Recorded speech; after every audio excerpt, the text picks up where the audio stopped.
go. Deck 78.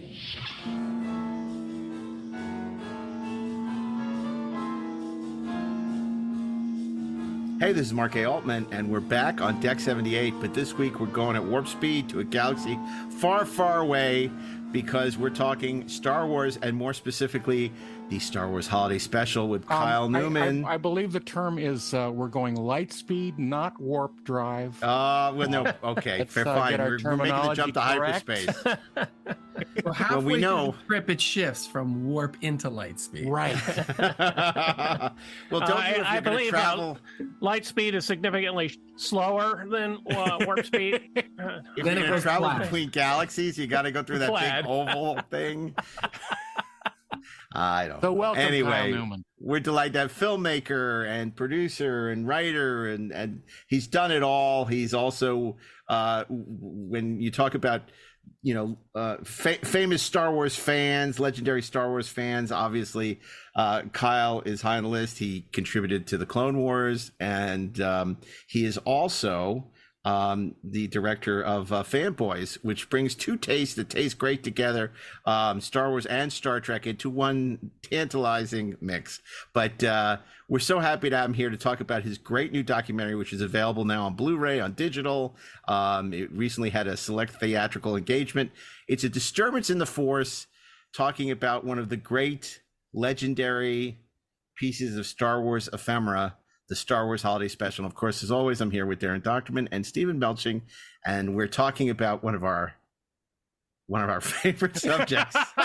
So I gotta ask you, because I first of all, it has been an underdocumented part of Star Wars lore, obviously disowned by Lucas and Lucasfilm for so long, and yet it's like the Lost Ark. Everybody who discovers it they always think, I'm going to be the one who appreciates it. I'm going to see this and I'm going to love it. And they don't know what they're talking about. Everyone says it's terrible, but I bet it's not as terrible. And then they see it and they say, oh yeah, that really is as terrible as I heard it was. How did you first see the Star Wars Holiday Special? And do you recall what your reaction was? Well, first of all, thanks for having me on. That's great. I appreciate coming on to chat with you guys, because I know you guys know this stuff and you live and breathe this stuff. Second of all, like the Ark of the Covenant, their faces get melted when you experience it. You're not supposed to look directly at it. You're supposed to close your eyes like Indian Marion and hope you survive it. How did I discover it? I was like perfectly timed to be a child of Star Wars. I think I experienced it. I was like 1.5 with my siblings. I was born in 76 and was late in early fall or summer of 77, where I think I went with a group of cousins and stuff, and we saw Star Wars. And I don't remember the movie. I just remember like all this energy. Everyone was like obsessed with this thing. And from then on, I just learned Star Wars words before English words. I could pronounce the characters on the back of a 12-back or 20-back card before I could say normal human sibling names, and it was a problem. And I remember, though, being aware of the holiday special and then being told the night it was on we were going to my uncle's or something, and I cried and I thought it was missing something. And we caught some of it at my uncle's, and then we drove home, and I was tired, and I turned it back on at home, and I think I fell asleep. I didn't see it all. So I got glimpses of this weird thing. I didn't sit and watch it. And then I forgot it for a long time until I saw, I started to get back into like the history of Star Wars stuff when it was dead. There's that period in the 90s where it was just dead. You'd go to like a B. Dalton and there'd be a book dusty in the back with action figures. You're like, wait, there was a Power of the Force line that I didn't know all these figures. Wait, the heyday of Shadows of the Empire was dead? Yeah, so it was prior to that, and it was that era when George Lucas had written in the Star Wars fan club magazine that the Bantha Tracks had wound down, and he was like, I'm not doing Star Wars anymore, suck it, that kind of like experience. And everyone was like, oh no, and all you had were maybe the glimmer of like Ralph McQuarrie art on a Biloo Micro Machine box, or you had Bendham's percolating in the Bendham's. You had Dark Empire comic, and you had that Timothy Zahn. I remember my friend had the Timothy Zahn book, and it was like high school Yes. preschool start. And I was like, what the hell are you reading? And he had the hardcover book and he was like, oh, it just came out. And I was like, I had to go to the store afterwards. And in that era, I got back into all things Star Wars. And that's when I remembered there was this holiday special. There was a Tomarts magazine guide that had the Wookiee family action figures.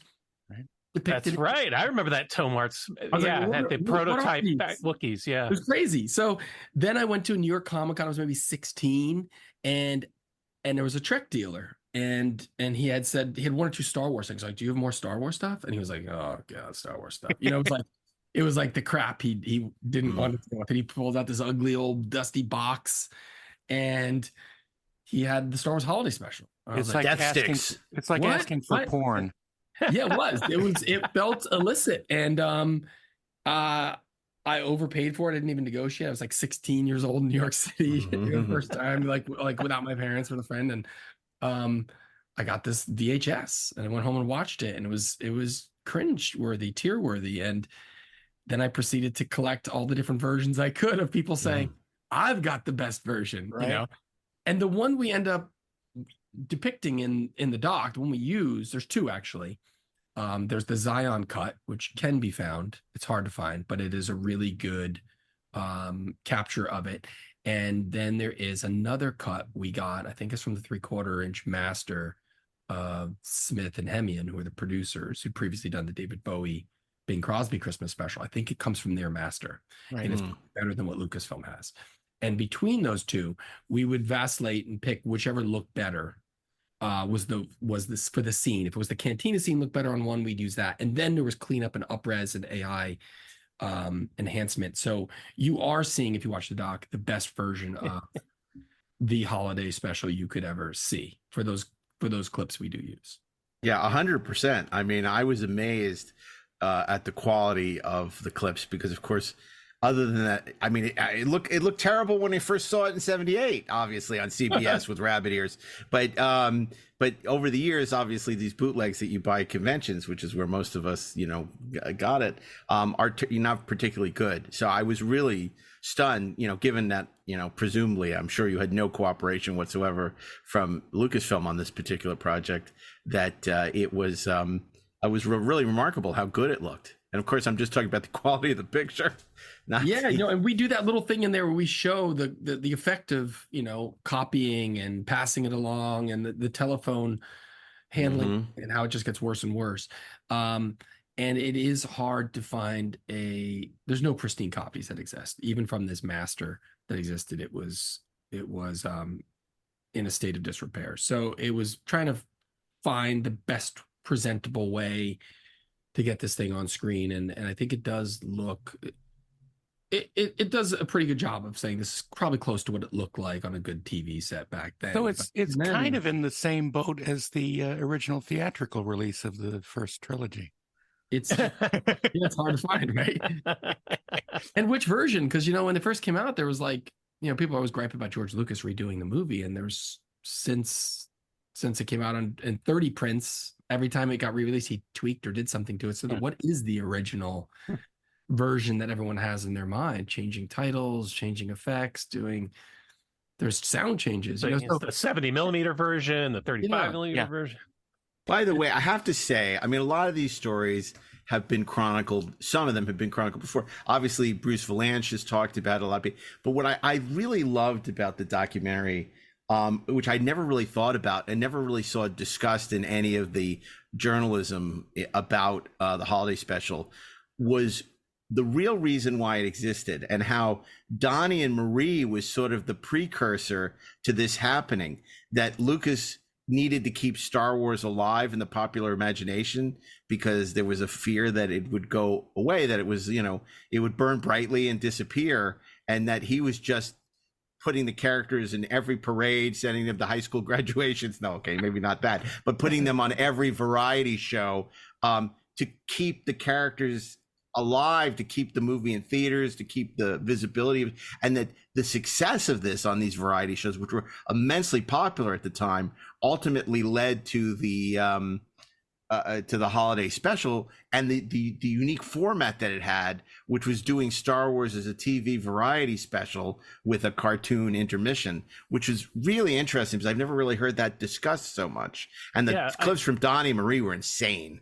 Yes. Yeah, I think you guys on your film did a terrific job of putting the special into the context of 70s television and how hugely popular these kinds of variety shows were. It was very normal to see several of those a year. Oh, thank you. Yeah, one of the things we didn't want to do was a mystery science theater where you just riff on it or make fun of it. We wanted to give it that context. I studied film. I also minored in art history. One thing when you're looking at all these things, you have to understand the economic context, the political context. What is the nature of art? What are their peers doing? When you talk about these artists, these movements, these trends in film, and the waves of film. And the holiday special didn't invent the variety format. It was just merely plugged into it. So we had to get into the mindset of George, which was, I'm investing all my money into a sequel. I'm building my company and a VFX company around this. I'm moving my company. I'm creating this autonomous situation for myself to succeed. It's all on me.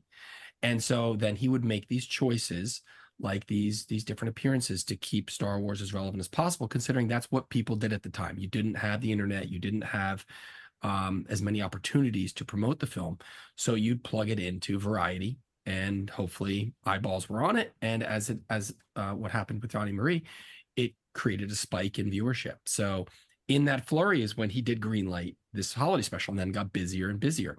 So it was both to provide context to, I think, where George was at mentally as a businessman, not just a filmmaker, but also just American late 70s television. And you have this dying format that Star Wars is then squeezed into. And yes, it's called the worst 2 hours of television ever. But as we wanted to point out, there is worse. There are worse specials, and television has had greater lows. It's just because it had the name Star Wars on it. And it's also, in tandem with that, is Lucasfilm made this taboo. George didn't want people to talk about it. We found very late in the game that clip of George at the 10th anniversary of Star Wars in '87. He gets directly asked by somebody about what's going to happen with the Wookiee special. And he's like, I believe it's coming out on video. And I guess at that point, he was still entertaining the idea of putting it out there. And, J.W. Rinsler, it was his last interview, and he's a brilliant writer and historian. And, he says that nobody got fired after this, and so the fallout wasn't end of days. It just was, let's not talk about it. But look where we are now. We are at this place in Star Wars culture where you go to the theme park this year, and there's thousands of people going for Life Day, buying sanctioned Wookiee Snuggie red robes to celebrate Life Day. They're selling orbs. They're selling 3 3/4-inch Kenner vintage action figure, which is, by the way, is like one of the most beautiful things they put out. And to finally put a photo from the special, not the animated special of Boba Fett, but to acknowledge Chewbacca in a photographic, and depicted on a photograph on the card back, and then talk about it. Obviously, they've done Lego holiday specials, and everyone's played with the idea of the holiday special, but Lucasfilm is actually, and Disney are embracing and monetizing this.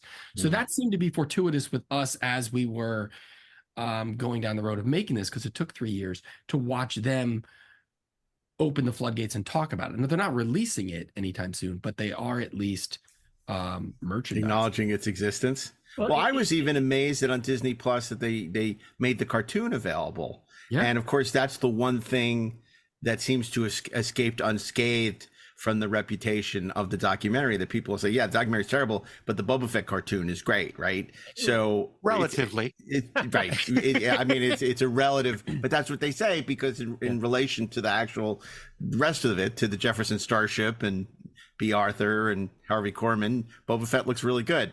So my question is for you, kind of what surprised you in your research, and as you were doing this, what did you discover maybe that you didn't know about the holiday special, or something that surprised you, Obviously for me, it was certainly the Donnie Marie, because I'd seen that, but I was a young kid at the time. And I think it's the only time I ever saw Darth Vader not voiced by James Earl Jones, because that's been so important ever since, that James Earl, other than Roscoe Lee Brown in the radio show, or Brock Peters. It was Brock Peters. Brock Peters. Yeah. So, it was really interesting to see somebody. Yeah, but that was Thurl Ravenscroft. The voice of Tony the Tiger. and Paul Lynn as Turkin. Crazy stuff. Yeah. But anyway, so what surprised you the most in sort of producing this documentary? What you found out or learned that maybe you didn't know, or were just surprised as you dug deep into the history of this thing? It was just a waterfall of fascinating things. I mean, getting into the story of Charlie Lippincott and how he was such a vital part of early Star Wars history, which we wanted to capture. Like, how did they harness people to get people there day one? Even now, people are like, how do you get people there opening weekend? It's the grassroots stuff that he did. That was him spearheading it, and not just like George, the brainchild of Charlie. So getting into that, you realize, oh, okay. And this then was a byproduct of the machine that Charlie had created. And he was present with those meetings with George. And I didn't realize he had that influence. I think getting to the bottom of George's actual involvement was always, once we showed those writers in the Star Wars Vault book, it says they wrote it, right? And that's a recent book. What was that, 2019? But it was incorrect. And we showed the writers, and they're honest. They're like, I wrote that. It's terrible. They have great recollections. They're like, I don't know what this thing is. We never saw this. Neither of us touched this. Yeah. And then we knew it wasn't them. They were wrongly attributed. And they're like, that's George. That's really coming from the mind and voice of George. And maybe he had someone else, a secretary, dictate it or something, or type it up. But those type of discoveries that took a while to get to were really worth it. And there was a cool story which wasn't in it, and it pertains to the Boba Fett thing. So George was a fan of Mobius and then these guys' style of art, and he was connected to them through David Akumba, and George flew them down from, I guess, Toronto to LA, and he picked them up at the airport, I think, and he took them to this big meeting at Taco Bell. So this is like 1977 or 78, and Taco Bell, was that even a thing? And I didn't hear about that till much later, where I grew up in New Jersey, but here he is taking them to fast food. So George is just like not taking them to the Ivy or something. He's like, it gives you insight into the great GL and the way he does stuff and his sense of humor.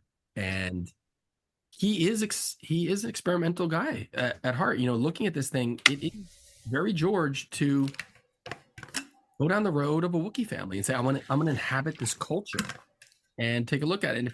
And why not? I don't care. I'm gonna try it. Let's do it. Let's try it. The thing is, it has a direct connection almost to what he intended on THX 1138, because he and Walter Murch had intended to make a movie that came from another culture, right? To show us a movie that we don't understand because we aren't in that culture.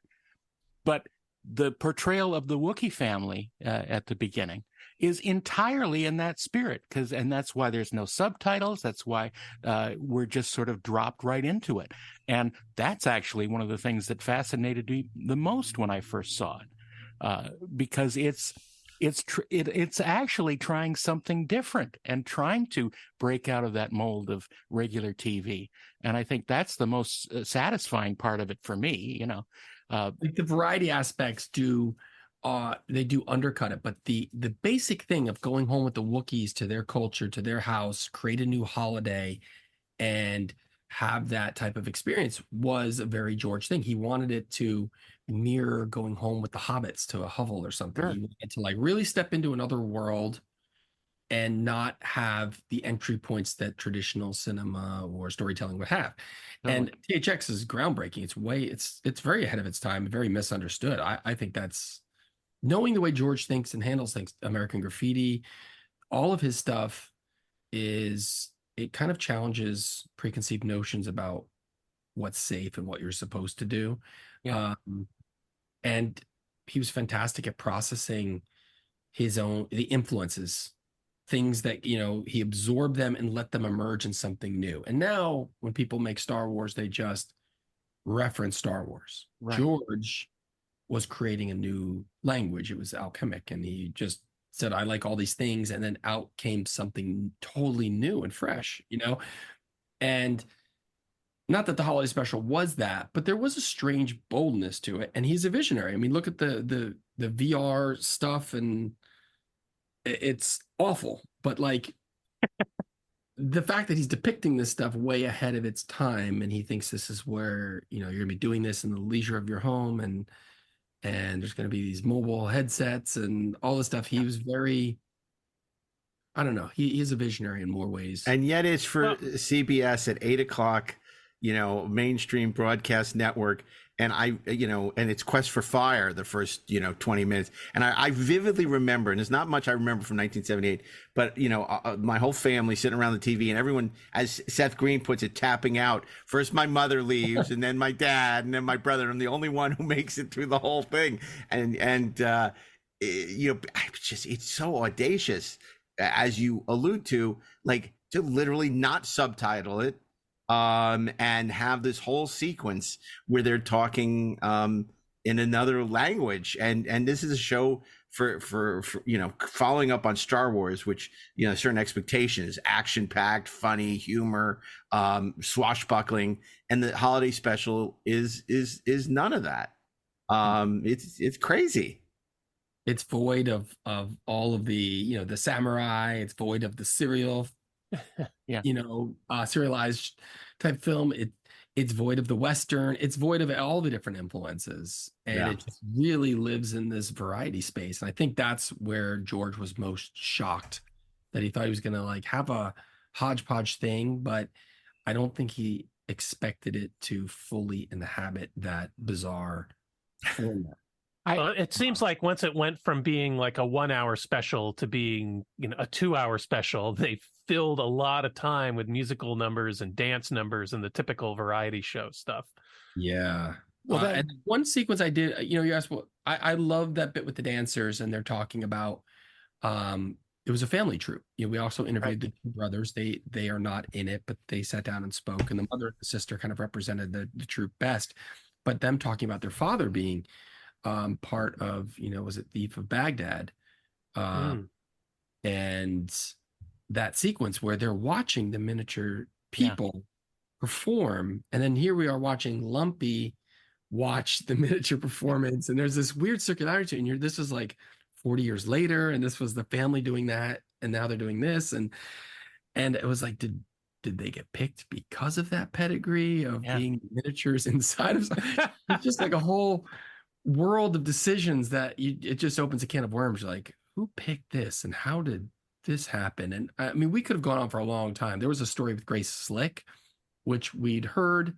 There is a book called Disturbances in the Force by Steve Kozak, who's one of the co-directors, and he wrote, if you're really interested in the subject, check out the book.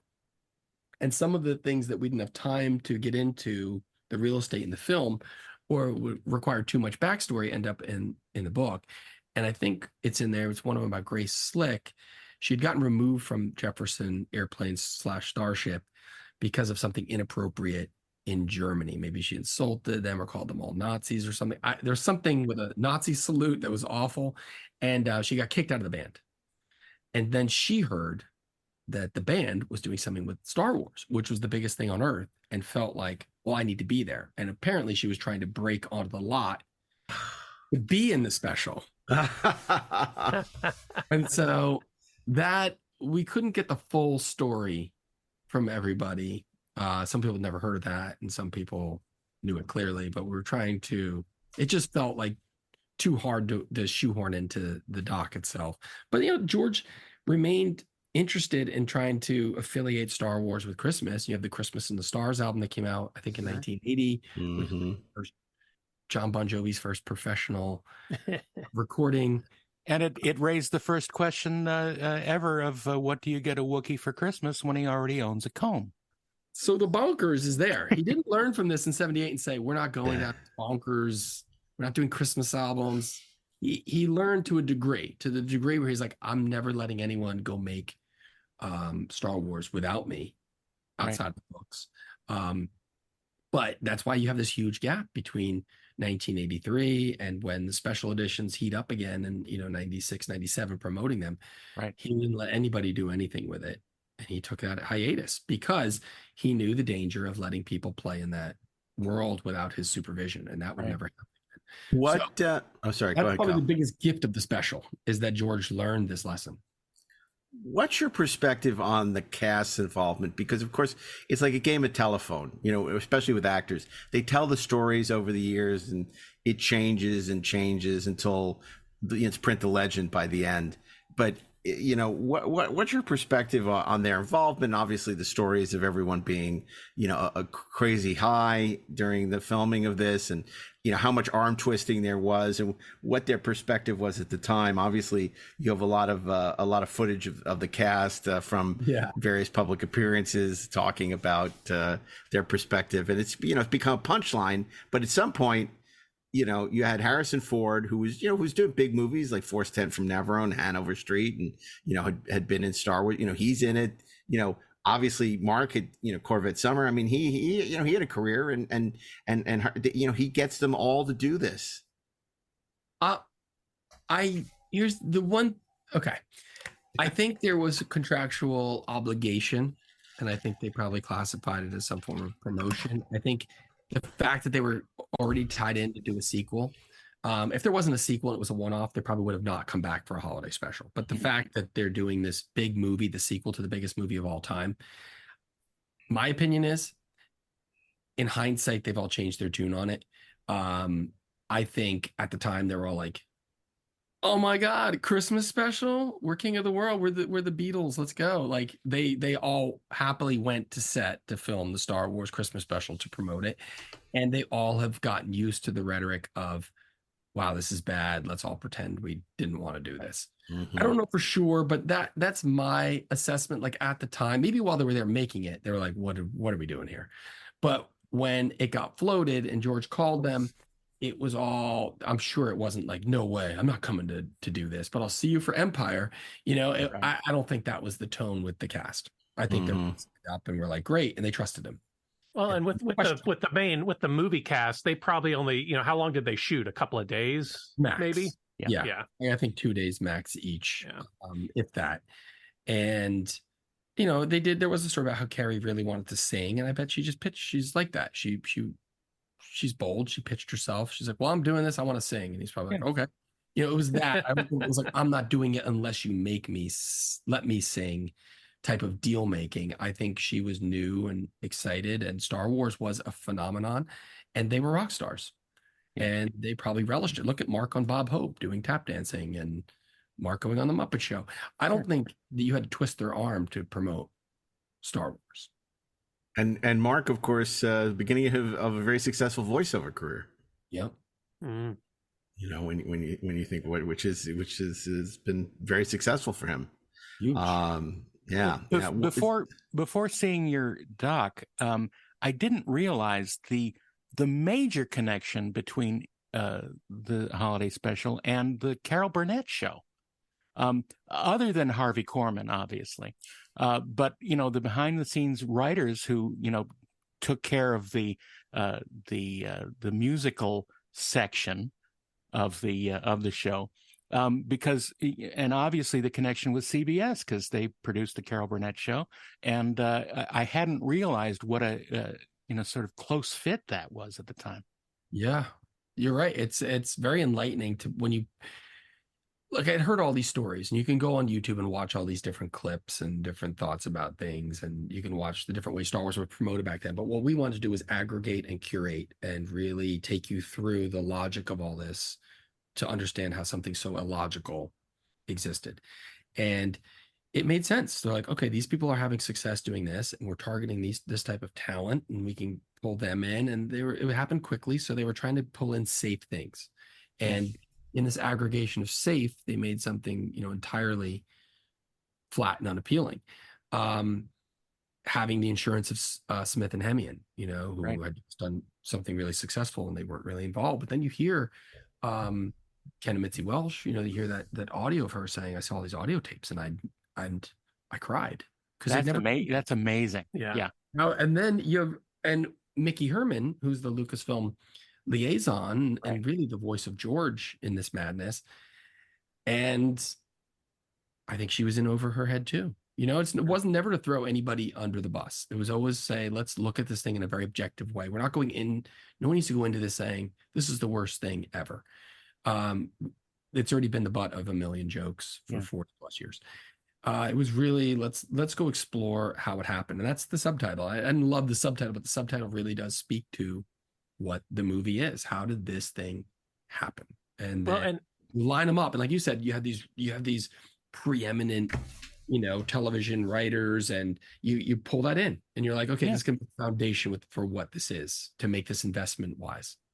And you mentioned earlier about, you know, the context of this coming out in 1978, that period between Star Wars and Empire Strikes Back, a 3-year period. And I think prior to that point, you know, when you had a series of films like the Planet of the Apes films, those came out 1 year apart. Mm-hmm. And you had the Bond James Bond was 1 or 2 years apart. It was never 3 until later. So a 3-year period between films was an eternity, especially in the period before, you know, the very dawn of home video. Most people didn't have VCRs at home. You know, you didn't have obviously the internet or anything like that. So, you know, I know we can all talk about how during that period as children, if there was ever a whiff of seeing anything Star Wars on TV, you tuned in like, oh my God, Mark Hamill's going to be on Merv Griffin. Maybe they'll show a clip and I can see a few fleeting seconds of Star Wars on television, or, you know, the opening to That's Hollywood, where there's a shot of Darth Vader's TIE fighter. Like, oh my God, I saw the TIE fighter. Yeah. I mean, there was just such a hunger to see this, and from George's perspective, wanting to feed that hunger and keep the movie alive, the series alive until his next film could come out. I always look at George as maybe the boldest, very bold and most successful independent filmmaker. Empire Strikes Back, the money he puts back into the business, the money he puts back into the technology and the art is unprecedented. How he's moved the business along creatively. He's making Phantom Menace and he's shooting reshoots using a different camera. He's using digital to test for Attack of the Clones. He's always thinking ahead. And you have, you know, Empire Strikes Back is maybe the biggest risk he took in his life, because he put it all on the line. Can I recapture this and do it with my own company? I've started this special effects company now. Didn't work well the first time, and it worked, but we barely scraped by. Now I have to make this work, and it's my money. And he's bold in that way. I look at Return of the Jedi, and you have the greatest movie villain of all time up until then. And what does he do? He just could have made it simple and you got to defeat him and finally kill him. No, I'm going to humanize him. I'm going to demask him. I'm going to make you cry when he has an emotional moment with his son. And on top of that, I'm going to also create an even scarier villain, more nefarious than the one you thought was the villain. And he didn't have to. That's an independent movie that cost $35 million. That's like insane. And everyone's like, oh, it's terrible because there's Ewoks. And you're like, yeah, but the swings that he took in leveling up the visual effects, the production, and even narratively, mythologically, are pretty unprecedented, and it gets marginalized. And so he felt, I think, very confident after the risks he took in this little window, this success with Empire, to then double that budget and go even bigger and wrap it all up. And so it's a weird footnote, the special, but it is, I think, an important one in the psyche of him as a creator, you know. And I think the opening line of the doc is, you know, the story, there's always more interesting stories about failure than success. Yeah. And I think a failure like this had far greater ramifications on George than maybe just the success of Star Wars, because I love the quote where he's like, I never got to see Star Wars. He's like, I'm the only person who never got to see Star Wars, you know, because I made it. I never got to experience it. And yet he didn't really make the holiday special, and he's probably the one with the most at stake in the making of this thing. And then he goes and he sees this and he can't undo it. That's got to be a horrifying feeling to be like, I struck lightning. I struck like lightning in a bottle, and now what the hell is going on? Like this could be everything. So it just, you could feel that weighed on him. But thankfully, also, like we were talking about before, at that period in time, it was easy to make things just disappear down the memory hole because people didn't have VCRs that you're recording, and it didn't show up on YouTube the next day. It could just be forgotten. It didn't really have toys. There was like one Yeah. book. There was a Jefferson Starship single. A couple of Starlog magazines would have pictures from it or confuse them. You had the blue It snap. was on the cover of one. Yeah. Confusion. There's things like that that let it not die. And here we are, look, 45 years later. There's a doc about it. We're talking about it. And I think it's partially because they didn't want people to talk about it. And it became this weird taboo thing, this weird Easter egg in fandom. And with fandom, you're always trying to find the more niche or secret or underground thing to prove you're more than someone else. I think that was a thing for a while. Now everything's available instantly, and you're like, oh, I want to find out about this, and it's like everything's there. I think the kids don't know that this was an era where you, as a fan, like you were talking about, Steven, you were desperate for anything. The action figures were a year late. It's crazy. Yep. And you had to play the actual Star Wars play at home was what kept it alive. Right. We created these stories in our imagination of what the sequels could be, what the prequels could be, which invariably leads to this letdown because they were never going to be the equivalent of our headcanon. We always like so much of Star Wars, the only failure here is not meeting expectations. And I think that, in terms of its actual success, CBS had a huge ratings for it that night. So they fulfilled their deal, and plus it was the first time that Kenner put out an actual commercial showing their whole line of toys. That was a huge moment, and I still have my cassette that I made that night, and I listened to it over and over again over the years, and it's truly a moment in history for us as fans, because it happened at that nexus point, before it turned into something for everybody, and it's really a fascinating time to remember. Well, you can't underestimate the significance also of the Boba Fett cartoon, because you put it in context and you think, okay, he has a character that wasn't in the movie that he's teeing up for the next movie that's coming out in 2 years. That he's introducing here, so he, and a toy, of the character that hasn't even been in the movie yet. I mean, that is part of the marketing genius of George Lucas, and he certainly didn't do any damage to that character, because people were, regardless of what you think of the special or even the Nelvana cartoon, people were fascinated by that character from the moment they saw him in that. That's true. And you're right. There's 13 million people that watched that night.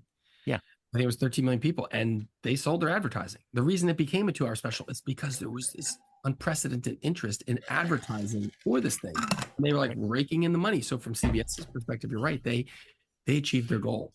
And I think no matter what, for George, whether he wants to admit it or not, it did achieve the necessary goal, because like you said, it put the mainline action figures and the prospect of play at home, these commercials, and it kept it alive at a Christmas time when maybe it would have dipped. Who knows, if there wasn't that connective baton of the special in the middle here, how Star Wars would have been received, or if they didn't take those steps to keep it on late night television and put it on Richard Pryor and put it on Bob Hope, would that have allowed it to diminish, compared to the other franchises that were hitting every year or two? So I don't know, but I think it's, despite how being bad it is, it did serve its purpose. Yeah. And then you thought, oh, well, I'll play with the toys and I'll come up with a better story than they did for the holiday special. So it fanned the imagination. But I can't tell you the excitement when my mail-away Boba Fett action figure arrived. That this new character, like, oh my God, it's Boba Fett. What is he? This Mandalorian Super Commando. What's that? Or Imperial Super Commando. That was the best. Getting those things in the mail. There was Bosk. There was Forlom, now 4LOM. There was Admiral Akbar, the Emperor, Anakin. It was like even those weird modular playset things that came with, the backdrops, the white, those white shapes, those were like, Oh, the little stands. Yeah. yeah, I have those were that huge stand. moments. Yeah, You get the absolutely. action figure out, you'd smell that plastic, and you'd be like, Yes. Or one of my favorites, the little packet of gear that was like different rifles and the little backpacks and the masks. if that would have come with a Minoc, kind of like the cash compactor, that probably would be the most iconic mail away of all time. If that had come, it would have been the most coveted kid. That's mail so away. funny. Well, Kyle, we're so glad to have had you talk about the new film, Disturbance in the Force. You can check it out on streaming. You can buy it on Blu-ray. Steve's holding up a copy right now. It's absolutely worth your time if you're a Star Wars fan or you're just a fan of kitsch or television of the era. I mean, I love the fact they open it with tonight. Wonder Woman and the Incredible Hulk will be preempted to bring you a CBS special presentation. I mean, these are people that get it. So many of these things are cash-ins or it's Star Wars.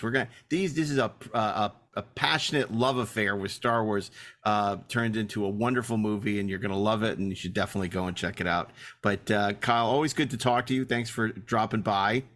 Thank you for the kind words. I mean, that's the thing. It's passion. We didn't want to make a hit piece. We wanted to explore it and catalog a piece of Star Wars history that rarely is talked about, especially now. It's aimed to be forgotten, and get these guys on camera before maybe they pass away. And we have lost a few people since we made this. Gilbert Gottfried, J.W. Winsler. He has the best quote too. He said, "I can't believe there's something this bad on television that I wasn't in." There is a 10 minute of him telling the story of Star Wars, very X-rated. Didn't make it in either. Yeah, so it's like you said, it was done with love and passion, and yeah, we really tried to get it right. It took 3.5 years. Well, there's a certain purity in a way to the holiday special. It was just, it's a product of its time. It's not. I never saw it as cynical in the way that I know. It seems like so many sort of geek related movies and television are so calculated these days, and this one is just this almost anarchic, crazy, over the top, bewildering, sweet product of its time. It's let's see what happens. Yeah. There was an innocence to it, and there was an innocence to that time, and I think that's lost to us now. And you're right, in the cynical corporate way that everything has to be synergized and planned, 14 years in advance with which phase we're in, and here we are. He's just like, sure, go with it. But thank you guys for having me on and for watching it, and the kind words about it. Jeremy Kuhn and Steve Kozak are the co-directors, and Jeremy's also the editor, and Adam F. Goldberg is our exec producer from the Goldbergs and Muppet Mayhem, which just won an Emmy. Yeah, congratulations to them. And so we're all people who really genuinely love this subject matter. So if I think even if you're not into Star Wars, there's something in it for you, and that's something else we tried to program. It's not just for the Star Wars fan. It's people that could be fans of pop culture, just a fascinating slice of American history. Well, just like the holiday special, it's not for Star Wars fans. Well, great. Well, look, Kyle, thank you for joining us, and everybody out there, thank you for joining us. We'll be back with another episode of Deck 78 in 2 weeks, and of course, Inglorious Treksperts every week wherever you listen to podcasts. So until next time, on behalf of Steve Melching, Darren Docterman, and myself, Mark A. Altman, fire the rockets.